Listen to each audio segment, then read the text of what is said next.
A deep ball cuts through the Foxborough sky. A rookie sends a coach to the ground. An overlooked linebacker crashes the starting lineup, and an undrafted running back gets his opening. My verdict: camp has stopped rewarding reputations and started demanding answers. Patriots Nation, listen closely. Today we're confronting a battle that could end in a trade, measuring whether raw force can become immediate responsibility, and exposing who is taking snaps without asking permission. Nobody gets protected by a name or a contract. If you want every decision held to that standard, subscribe right now.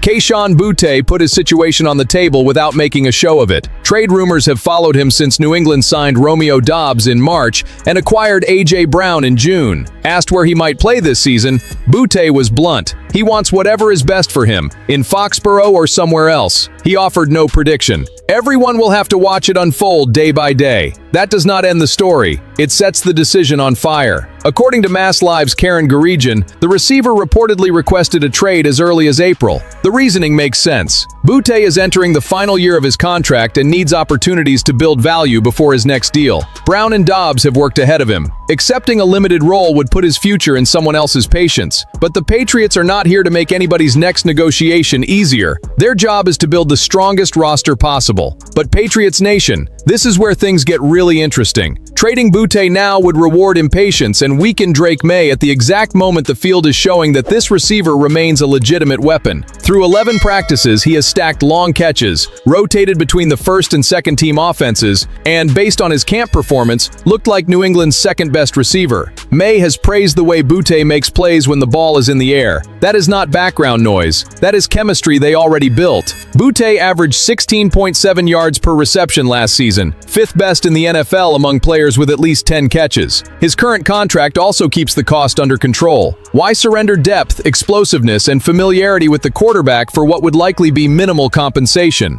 Then comes the normal physical risk of an NFL season. Doubs has missed 2 straight practices, while Brown was inactive for multiple games in each of the previous 2 years. That is no knock on either player. Depth stops feeling luxurious the second a starter goes down. My stance is firm. New England should open that door only if the offer makes this team better. Until then, Boutte competes, May keeps another vertical threat, and the front office holds its leverage. The next situation brings a different kind of pressure. This time, it is a rookie trying to take back lost ground by force. Jacas entered the race late and started running as if every rep counted twice. After signing his rookie contract and fully joining practice over the past week, he did not ask for patience. He created impact. One rep blew up online after Jacas knocked down a coach. The image is violent, funny, and perfect fuel for the excitement. It cannot stop an honest evaluation. One viral collision shows power. A starting job demands much more. The most encouraging detail is somewhere else. Despite working with a much smaller practice sample than many of his teammates, Jacas does not appear significantly behind. That matters because he missed off-season work and the start of camp, exactly when a rookie learns the language, responsibilities, corrections, and speed of the professional game. Every absence charges interest. The offense shifts its formation, the protection slides, the ball is snapped, and a defender who is still thinking has already lost his angle. So the next stage will not be won off one famous collision. Jacas has to stack full practices. He has to show that the explosion comes back when his body gets tired. He has to stay disciplined when the play runs away from him, take coaching without losing aggression, and prove the staff can put him on the field without shrinking the defensive call sheet. That is the kind of pressure I want. The Patriots do not bring in a player with expectations of immediate impact just to treat him like a summer attraction. If there is a path to a starting role by week 1, he has to fight for it now. No gifts, no excuses. The delayed start explains why Jacas has ground to recover, but it cannot shelter him forever. A player who wants to start has to make the coaches uncomfortable about keeping him out. Speed is not development. New England needs a dependable defender when an opponent spots him, adjusts the protection, and turns that aggression against him. That test will separate energy from readiness. If Jacas turns flashes into steady execution over the next month, the starting conversation will stop being projected excitement and become a legitimate depth chart decision. If he remains inconsistent, he can still contribute in a controlled role while closing the gap. Neither path erases the talent. They only determine how much of it this defense can use immediately. I want Jacas getting difficult reps, correcting fast, and attacking the next play with the same ferocity. Moving bodies changes a unit only when he knows where he belongs. The clock turns every practice into judgment. Jacas has brought the noise back to his name. Now he needs the silence that comes when reps answer every objection. Another linebacker is nearing that point through the opposite route. No viral moment. Chad Muma has simply started taking first-team formations.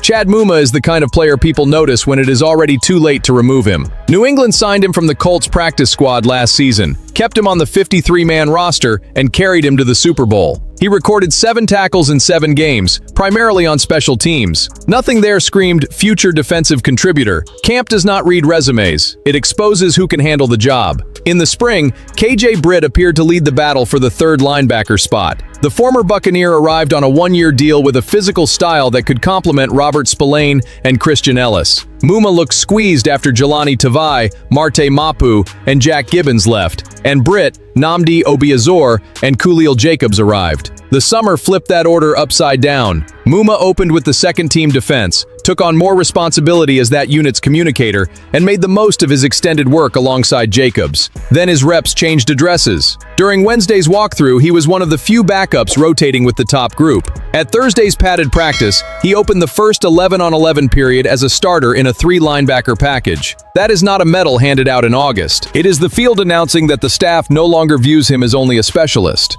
Writing off his rise as the product of weak depth would be lazy. Muma has been climbing since OTAs and opened the week with perhaps his best practice of the summer. He broke up a pass intended for Ramondre Stevenson and stuffed a run during team drills. He is gaining ground in coverage, against the run, and as a communicator.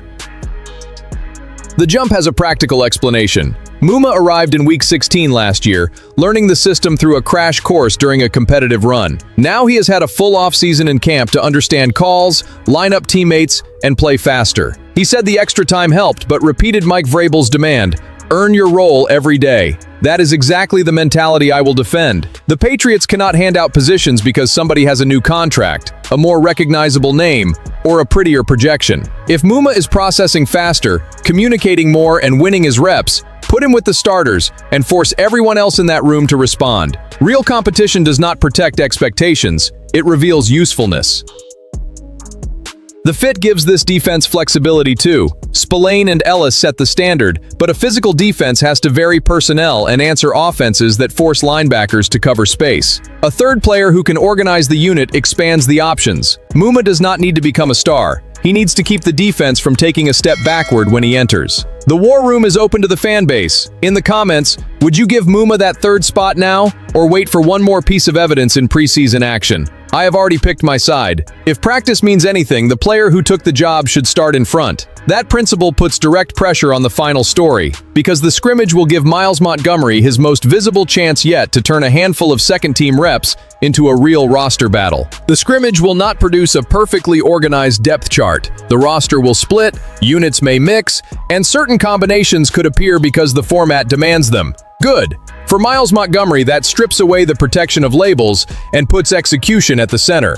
The undrafted running back saw more opportunities with the second team on Thursday. The pressure now is unavoidable. Keep that momentum alive when everyone is watching. One practice with increased volume starts the conversation. Another consistent performance makes it harder to shut down. Montgomery is fighting for space that rarely comes with patience. Undrafted players arrive without draft capital protecting their development. Every touch must be useful, every assignment dependable, every mistake too expensive to repeat. That does not mean chasing a highlight. It means keeping the offense functional when his number is called. In a scrimmage, the evaluation reaches far beyond long runs. The staff can watch his vision, cuts, balance after contact, ball security, and execution without the football. Depth running backs survive because they solve problems and do not leave the offense in a worse position. The aggressive approach must remain honest. Nobody should hand Montgomery a spot because the underdog story feels good, or bury him because he went undrafted. If he earned more work with the reserves, a door opened.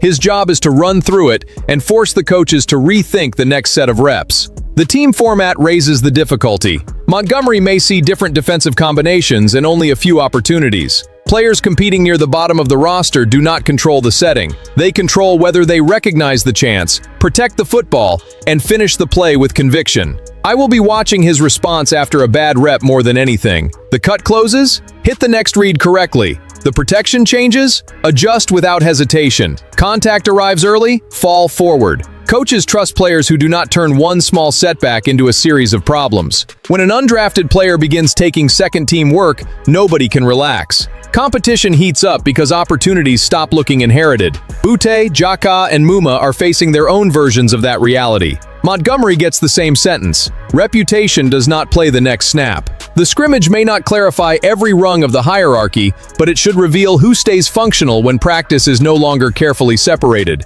If Montgomery keeps building momentum, the conversation about those final roster spots stops being theoretical. He will have put his name in front of the staff at the right moment. If that happens, the message from this camp becomes impossible to soften. In Foxborough, hesitation gives away space. Execution takes it.